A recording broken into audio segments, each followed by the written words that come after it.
এই নকশবন্দি মুজাদ্দিদা দপ্তর জাকের পার্টি, এটা মুসা আলাইহিস সালামকে যে আল্লাহ বলছিলেন যে তুমি একটা খিমা তৈরি করো, তুমি একটা ব্যারিকেড তৈরি করো, তার ভিতরে তোমার পরিধান নিয়ে থাকো। দোকান আসতেছে, তিনি বিশাল করে একটা সীমা তৈরি করলেন, বিশাল করে এক ব্যারিকেড তৈরি করলেন।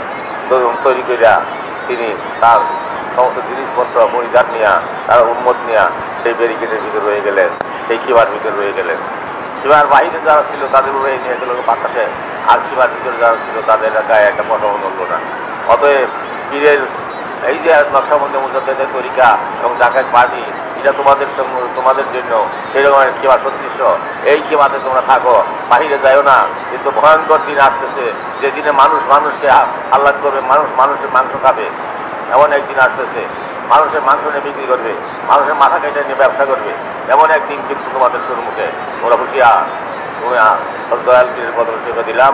এই রজ্জু কেবলদের রজ্জু, এই জায়গার পার্টি তোমরা অধিক শক্তিশালী করো এবং পার্টিকে শক্তিশালী করবার জন্য যা প্রয়োজন তোমরা থাকবো, কিন্তু পার্টি চাইলো না।